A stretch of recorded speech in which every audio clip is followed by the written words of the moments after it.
இது ஃபர்ஸ்ட் மலேசியாவின் செய்திகள் உங்களுக்காக.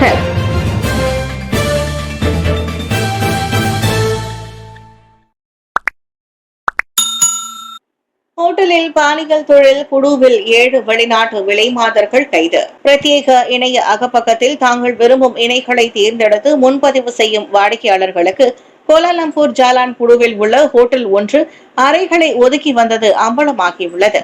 வெள்ளிக்கிழமை இரவு நோடா KL ஸ்ட்ரைக் போர்ஸ் என்ற பெயரில் போலீஸ் மேற்கொண்ட அதிரடி சோதனையில் அந்த ஒழுங்கீன நடவடிக்கை முறியடிக்கப்பட்டது. அதில் விலைமாதர்கள் என நம்பப்படும் 5 இந்தோனேசியர்கள் உட்பட 7 வெளிநாட்டு பெண்கள் கைதாகினர். ஆணுரைகள் உட்பட பாலியல் தொழிலுக்கு பயன்படுத்தப்பட்ட பல்வேறு பொருட்களும் பறிமுதல் செய்யப்பட்டன.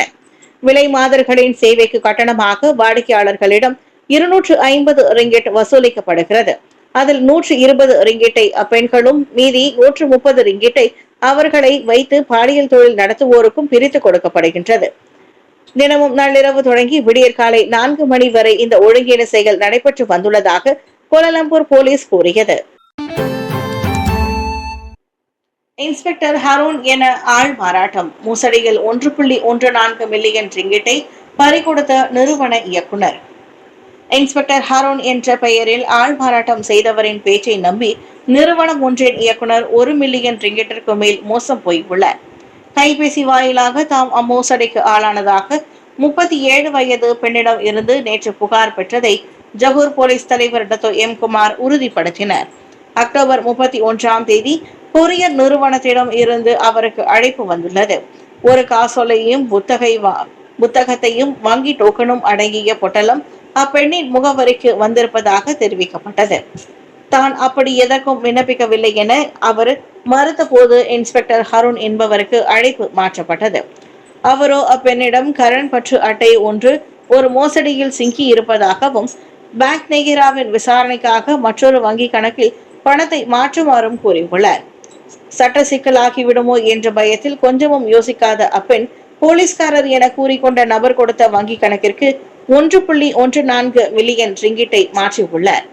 அது போதாதென்று கூடுதலாக பணம் கேட்ட போதே தாம் மோசடிக்கு ஆளானதை உணர்ந்து அப்பெண் போலீசில் புகார் செய்துள்ளார். விசாரணை என்ற பெயரில் வங்கி கணக்கிற்கு பணத்தை மாற்றுமாறு அதிகாரிகள் ஒருபோதும் கேட்க மாட்டார்கள் என்பதால் பொதுமக்கள் கவனமாக இருக்க வேண்டும் என டத்தோ குமார் மீண்டும் நினைவுறுத்தினர். குழாயில் வீட்டிலிருந்து வீசிய துர்நாற்றம், 2 முதியவர்களின் அழுகிய சடலம் மீட்பு.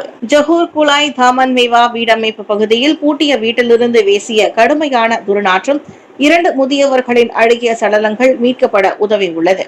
துர்நாற்றம் தாங்காமல் பக்கத்து வீட்டுக்காரர் போலீஸ் புகார் செய்ததை அடுத்து நேற்று பிற்பகல் தீயணைப்பு மீட்புத்துறையின் உதவியுடன் கதவை உடைத்து போலீசார் சடலங்களை மீட்டனர். இறந்து கிடந்தவர்கள் முறையே 65, 67 வயதிலானவர்கள். தொடக்க கட்ட விசாரணையில் குற்ற அம்சங்கள் எதுவும் கண்டறியப்படவில்லை. எனவே தற்போதைக்கு அச்சம்பவம் திடீர் மரணமாக வகைப்படுத்தப்பட்டுள்ளதாக குலாய் மாவட்ட போலீஸ் தலைவர் தான் சிங் லீ தெரிவித்தார்.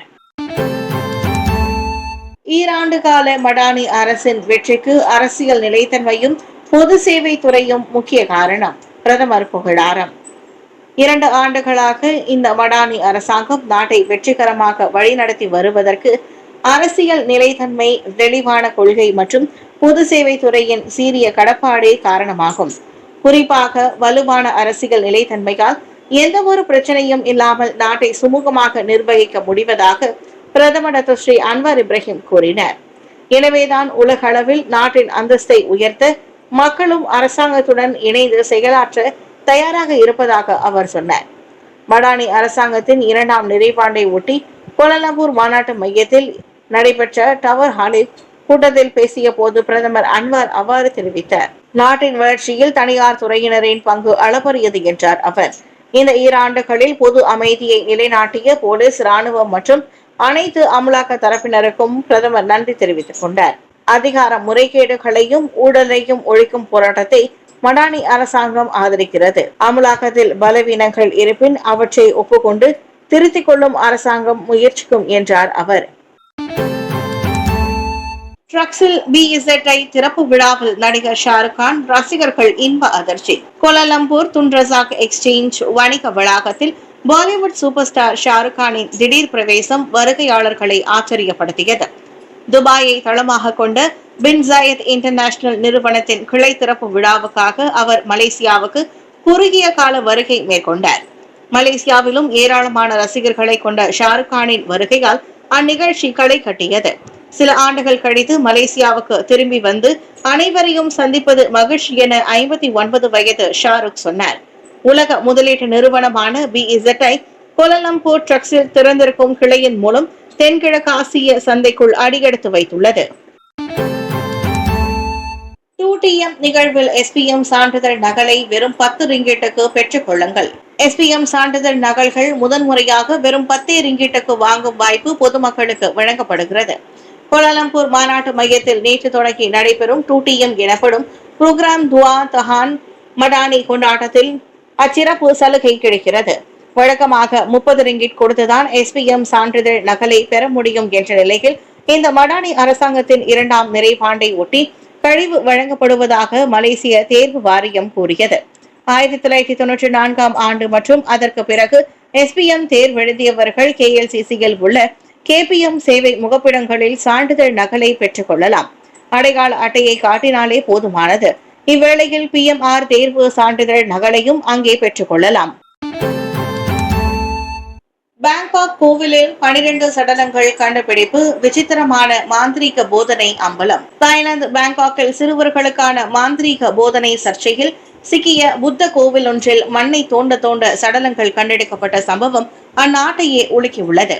மொத்தமாக 12 சடலங்கள் கைப்பற்றப்பட்ட நிலையில் அவற்றில் 4 சடலங்கள் அழுகி போன நிலையிலும் எஞ்சியவை எலும்புக்கூடுகளாகவும் மீட்கப்பட்டன. அச்சடலங்களில் ஒன்று 2 மாதங்களுக்கு முன்னர் சமய சடங்குக்காக கோவிலுக்கு தானமாக கொடுக்கப்பட்ட குடும்பத்தாரிடம் மேற்கொள்ளப்பட்ட விசாரணையில் கண்டறியப்பட்டது. மரபணு பரிசோதனைகள் முடிந்ததும் முறையான நல்லடக்கம் சடங்கிற்காக சடலங்கள் குடும்பத்தாரிடம் ஒப்படைக்கப்படும் என போலீஸ் கூறியது. சிறுவர்களின் சடலங்களை திருடி மறைத்து வைத்த கோணத்தில் கோயில் நிர்வாகம் விசாரிக்கப்படுகிறது. சம்பந்தப்பட்ட கோயில் சடலங்களை வைத்து சிறுவர்களுக்கு விசித்திரமான மாந்திரிக போதனையை நடத்தி வருவது முன்னதாக முகநூலில் அம்பலமானது.